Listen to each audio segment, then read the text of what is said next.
દેશમાં piece, progress અને પ્રોસ્પેરિટીમાં વધારો થયો છે. આપણા સૈન્યોએ કરેલા સર્જિકલ સ્ટ્રાઇક, એર સ્ટ્રાઇક અને ઓપરેશન સિંદૂર જેવા પરાક્રમથી દેશમાં આંતરિક સુરક્ષા સલામતી સાથે શાંતિપૂર્ણ માહોલ છે. જન કલ્યાણકારી યોજનાની સફળતા અને ઇન્ફ્રાસ્ટ્રક્ચરના ડેવલપમેન્ટના પરિણામે પ્રોગ્રેસ છે. આપણે વિશ્વની ચોથી અર્થવ્યવસ્થા બન્યા છે તે પ્રોસ્પેરિટી પણ દર્શાવે છે. ગુજરાત ભાગ્યશાળી છે કે વડાપ્રધાન શ્રી મોદી સાહેબના નેતૃત્વનો લાભ સતત અઢી દાયકાથી મળી રહ્યો છે. તેમના દિશા દર્શનમાં ગુજરાત વિકાસનું રોલ મોડેલ બન્યું છે. મોદી સાહેબે કેન્દ્રમાં શાસન દાયિત્વ સંભાળ્યું ત્યારથી કેન્દ્ર રાજ્યની ડબલ એન્જિન સરકારના બેવડા લાભ સાથે ગુજરાત વિકાસની ગતિ પૂરપાટ વેગે આગળ વધી છે. તેમણે વડાપ્રધાન તરીકે દિલ્હીમાં શાસન સંભાળ્યું અને ગુજરાતના પ્રશ્નોના નિરાકરણનો માર્ગ મોકળો બન્યો.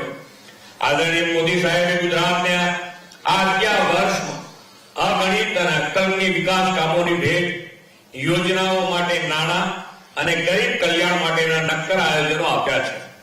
મોદી સાહેબે વડાપ્રધાન બન્યાના 17 દિવસમાં નર્મદા ડેમ પર દરવાજા લગાવવાની અને ડેમને તેની પૂર્ણ ઊંચાઈ સુધી લઈ જવાની વર્ષોથી અટકેલી મંજૂરી આપી. દેશમાં વર્ષોથી અટકેલા અને બંધ પડેલા ઇન્ફ્રાસ્ટ્રક્ચર પ્રોજેક્ટ પીએમ ગતિ શક્તિમાં પૂર્ણ થાય અને નવા વર્લ્ડ ક્લાસ ઇન્ફ્રાસ્ટ્રક્ચરનો વિકાસ થયો છે. તાજેતરમાં દાહોદમાં રેલ એન્જિન ફેક્ટરીનું લોકાર્પણ વડાપ્રધાનશ્રીએ કર્યું છે અને ત્યાં બનનાર લોકોમોટિવ દેશની આત્મનિર્ભરતાના પ્રતીક બનવાના છે.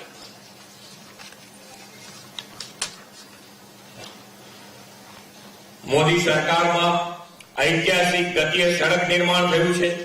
ગુજરાતમાં જામનગર બઠિંડા ભારતમાલા હેઠળ દિલ્હી મુંબઈ કોરિડોર જેવા નેશનલ હાઈવે અને સુદર્શન સેતુ જેવા આઇકોનિક ઇન્ફ્રાસ્ટ્રક્ચરનું નિર્માણ થયું છે. વડાપ્રધાન શ્રી નરેન્દ્રભાઈ મોદીના પ્રયાસોથી ભારતની પહેલી બુલેટ ટ્રેનની ભેટ ગુજરાતને મળવાની છે. 5 high train Vande Bharat train અને કચ્છ અમદાવાદ વચ્ચે નમો ભારત રેપિડ રેલ શરૂ કરવામાં આવી છે અને ગુજરાતમાં રેલવે લાઇનનું 100% ઇલેક્ટ્રિફિકેશન પણ થઈ ગયું છે. મોદી સાહેબના નેતૃત્વમાં ગુજરાત, રાજકોટ, હિરાસર અને સુરત ઇન્ટરનેશનલ એરપોર્ટ કાર્યરત થયા છે. શહેરી પરિવહન સુવિધા બને તે માટે અમદાવાદ અને સુરત શહેરને પણ મેટ્રો ટ્રેનની ભેટ મળી છે. અમદાવાદને વર્લ્ડ હેરિટેજ સિટીમાં સ્થાન મળ્યું છે અને વડનગર ખાતે ભારતનું પ્રથમ આર્કોલોજીકલ એક્સપિરિયન્શિયલ મ્યુઝિયમ બન્યું છે. લોથલ ખાતે નેશનલ મેરીટાઈમ હેરિટેજ કોમ્પ્લેક્સ નિર્માણાધીન છે. વડાપ્રધાન બન્યા બાદ નરેન્દ્રભાઈ પહેલી વખત ઇઝ ઓફ લિવિંગની સંકલ્પના આપી અને શહેરોને ફ્યુચર રેડી બનાવવાનો નિર્ધાર કર્યો. તેમણે શરૂ કરાવેલા સ્માર્ટ સિટી મિશન હેઠળ રાજ્યના 6 શહેરોની પસંદગી કરવામાં આવી છે. વડાપ્રધાન શ્રી નરેન્દ્રભાઈ મોદીએ ગુજરાતની વેપારી રાજ્ય તરીકેની ઇમેજને ગ્લોબલ મેન્યુફેક્ચરિંગ હબ અને ઇન્ડસ્ટ્રીયલ ફ્રેન્ડલી રાજ્ય તરીકે પ્રસ્થાપિત કરવા વાયબ્રન્ટ ગુજરાત સમિટનો નવતર વિચાર આપ્યો. તેમની ઉત્તરોત્તર સફળતાને અને ગુજરાતના વાયબ્રન્ટ ગુજરાત સમિટના કારણે ઉત્તરોત્તર સફળતાના પગલે ગુજરાત આજે global gateway to the future બન્યું છે. ઉદ્યોગ રોકાણકારો આત્મનિર્ભર થયા છે અને ગુજરાત દેશ સૌથી વધુ રોજગારી આપતું રાજ્ય બન્યું છે. રાજ્યમાં નોંધાયેલા 24 લાખ જેટલા MSME એકમોમાં આ માટે મહત્વપૂર્ણ યોગદાન છે. એટલું જ નહીં, ગુજરાતમાં ઉભરતા ક્ષેત્રો સેમિકન્ડક્ટર, AI, મશીન લર્નિંગ વગેરેમાં લીડ લઈ રહ્યું છે અને ગિફ્ટ સિટી દેશનું ફિનટેક કેપિટલ બન્યું છે.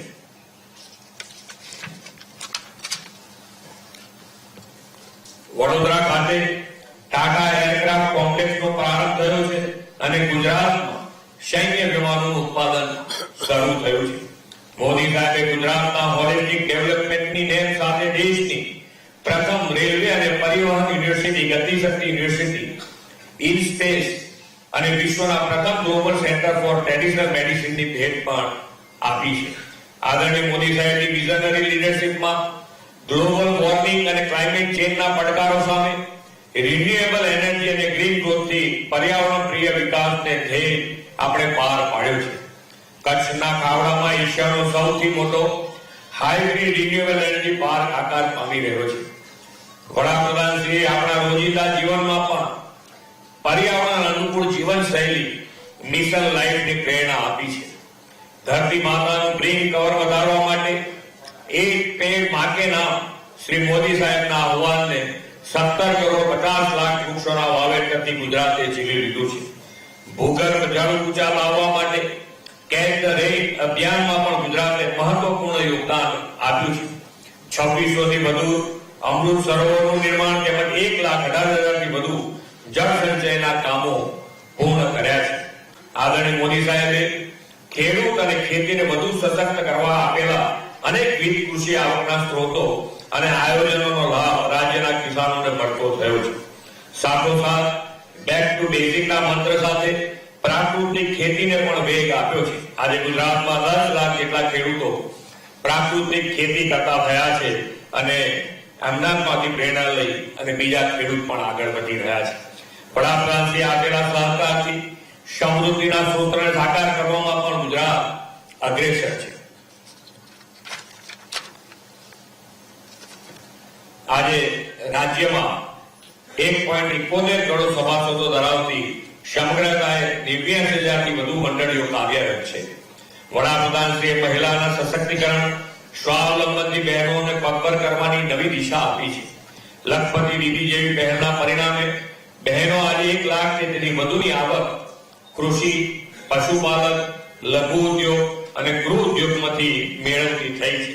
શ્રી મોદી સાહેબના મહિલા કલ્યાણ અભિગમના કારણે ગુજરાતમાં 4.5 લાખ બહેનો લખપતિ દીદી બની છે. વડાપ્રધાન શ્રી નરેન્દ્રભાઈ મોદીના પ્રવાસનને પ્રોત્સાહનના વિઝનના પરિણામે રાજ્યમાં પ્રવાસન અને સંસ્કૃતિ જોડવામાં સફળ આયોજનો હાથ ધરાયા છે. કચ્છનું રણોત્સવ માધ્યમથી પ્રવાસનું તોરણ બન્યું છે. આપણે સ્ટેચ્યુ ઓફ યુનિટી, માધવપુરનો મેળો, મોન્સૂન ફેસ્ટિવલ સાપુતારા અને અંબાજીમાં પરિક્રમા મહોત્સવ જેવા આયોજન પ્રવાસન સાથે જોડીને દેશ વિદેશના પ્રવાસીઓમાં પ્રવાસન માટે આકર્ષણ ઊભું કર્યું છે અને કરીને એક ભારત શ્રેષ્ઠ ભારત સાકાર સાથે સાથે થઈ ગયું છે. 11 વર્ષનો મોદી સાહેબનો સફળ સુશાસન કાળ દેશના વિકાસ સુવર્ણ કાળ બન્યો છે. ગરીબી ઘટી અને 25 કરોડ લોકો ગરીબીમાંથી બહાર આવ્યા છે. વિકાસના નીત નવા આયામો જોડાયા છે અને દેશ નવી સિદ્ધિઓ હાંસલ કરે છે. મોદી સાહેબના નેતૃત્વમાં વિકસિત ભારત 2047માં પણ ગુજરાતને હજુ વધુ વિકાસ કામોની નવી દિશા સતત મળતી રહેશે એવો સૌને વિશ્વાસ છે. આભાર.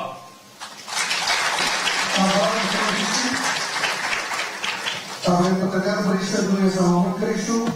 કાર્યકર્તાઓને વિનંતી છે કે પોતાના સ્થાન પર બેસીને અને પત્રકાર મિત્રો